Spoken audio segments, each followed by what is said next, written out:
France is a nation in crisis after violent anti-government protests erupted for the third weekend in a row. 3 people are dead, 260 people have been injured, and there have been 412 arrests nationwide.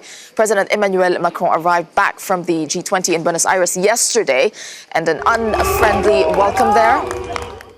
There's an unfriendly welcome awaiting the French leader as he toured the Champs-Élysées to survey the damage, including a message sprayed on the Arc de Triomphe calling for his resignation. And what began as a protest against fuel tax hikes in France has escalated. Demonstrators took to some wealthy neighborhoods in Paris on Saturday, torching cars, looting boutiques, and vandalizing luxury homes. Macron addressed the crisis in Buenos Aires on Saturday. Les coupables de ces violences ne veulent pas de changement, ne veulent aucune amélioration, ils veulent le chaos. Ils trahissent les causes qu'ils prétendent servir et qu'ils manipulent. Ils seront identifiés et tenus responsables de leurs actes devant la justice. Okay, when we're looking at the protests that we saw in Paris, did the government underestimate or miscalculate? They definitely did. Macron did what he does every time, which is assuming that it's going to wind down, that it's going to solve itself, and that he doesn't have to address every single problem that comes from the street. He doesn't have to listen to the French people. At least that's what he thought he could do at this point, because it was just about one tax. It's not about one tax anymore. It's a general debate, and it's a general protest against fiscal policies, what Macron's been doing so far, and precarity. It's really a debate about who's earning a lot, who's not, and how to change the disparities between incomes in France.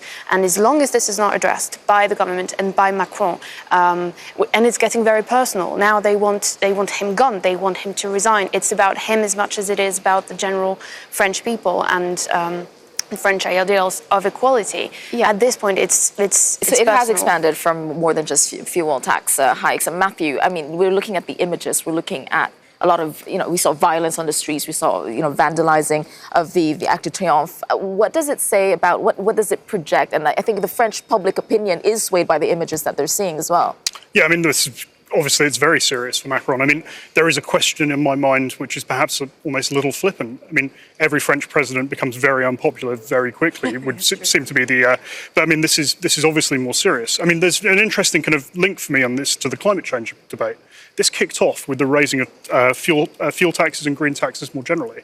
What they're discussing in Poland at the moment goes far beyond that. So, how does a government like Macron's, which is really engaged by the climate issue, actually bring people with it? Because frankly, it's failed on this one. I think there's a way forward for him. I think he could both send a message that I want more equality for you, I want higher incomes, or at least I want it to be to be more equal for everyone to pay for climate change, for everyone to have this.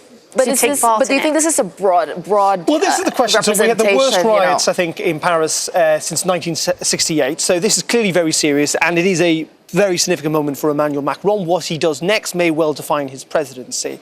However, let's also flip this. You asked by starting, Tessa, did Emmanuel Macron see this coming? No, he didn't. I don't think anyone did. I don't think the protesters... Actually, MPs from his party were warning the government for months about simmering discontent. Yeah, but I mean, I think, to the level we got at. And I think for the Yellow Vests, there are 2 key questions. First of all, they are such a disparate group with no real form of leadership, which is part of their strength, but also part of the weakness. Can they actually try and push for what they achieve? And second of all, if the violence continues on the level that we saw last weekend, will the support continue as well? And that's a question indeed of the broader French public. And I do want to go to Paris now. Our Euronews correspondent Annelise Borgia, she covered the protests in Paris this past weekend and talked to some of the Yellow Vest demonstrators. Annelise, good to see you there. You have been spending time with the protesters. Tell us about who they are and what they want exactly. Well, Tessa, this is a very diverse group of people. For the first time since Emmanuel Macron came to power, we see students, pensioners, doctors, truck drivers, cleaners, teachers, all out in the streets together. And this is precisely why this is called Yellow Vests. A movement is such a strong movement and such a big challenge for the government of Emmanuel Macron. what do they want? Well, that is a very good question. I think This at is a least wide we're range. having a bit of difficulty hearing you at the moment. We're hearing some sound in the background. That's quite unfortunate. But indeed, Annelies has been spending a lot of time with the Yellow Vest protesters. They've been telling their stories. And as Pauline has been pointing out, it is really about the quality of living, the standard of living now. It's about not being able to afford and then seeing taxes being imposed and seeing the inequality that this is bringing about. The word they use is dignity, and I think that's really important. It's about people on the streets and blocking the streets, sometimes being violent as well, but mostly in all of France, blocking highways and roundabouts. It's peaceful as well as violence in different sources. Is this the same kind of howl of rage we're seeing across Europe, though, and in America? I mean, is this the kind of the French version of Brexit, the French version of Five Star, of the Lega? Yes, I think there's something about that. It is about the standards of living. It is about people not being able to pay for rent. I think it comes down to the fact that it is not just the poor who are now in poverty. We talk about the working poor, the people who essentially are working but cannot afford to live. But what about what it means to Macron? Where does this leave him? How bad is this for him? We've been watching it for weeks. We've been asking the same question, but it seems now there's a possibility of imposing, a state of emergency and dealing with it in a more serious way, I think. It's been serious for a while for him because he's not understood how long this was. This lasted. Like it's not coming from nowhere. He's not been listening to the French people who for months now he's meeting in the street and who tell him, I cannot pay my bills, I am working all the time and I still cannot meet. From a crisis management point of view, Matthew, how does this pan out from Macron? I mean, I think you've got it. I think that's the answer. Yeah, I mean, I think the question is, does he back down? Does he kind of try and dial down the temperature? In which case, he's probably just got to see it out. And I think there is probably some thinking within the French government that, given the scale of the reform programme he was putting forward, that something like this was inevitable. And if he does back down, what does that say about the chance of the French government, with a parliamentary majority, to actually effect really serious reform? So does he have a choice? And that's the big question, isn't it? When France is used to protest and it's used to saying it wants to be reformed, but then opposing reform when it seems to come.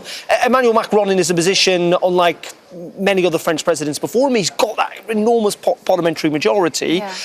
He can roll things through. And the big question is, we are starting to see potentially some of the buds of economic growth. The economy is quite strong. Employment potentially is starting to rise in France again. So I think the temptation for him will be to plough on.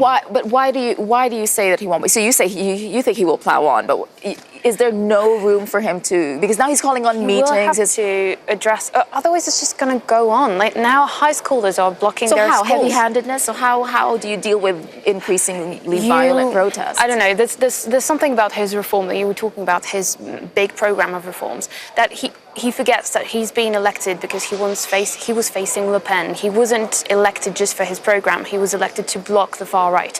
And that's something he's forgotten the day after he won. And he's been saying again and again, I've been elected on a program, I'm going to apply exactly this program. At this point, we realize that the French people don't want that, or at least they don't want part of this. And because he won against someone who was worse, he is the only option. But it doesn't mean that he cannot listen to the French people and try to adapt at least some parts of the reforms he wanted to do.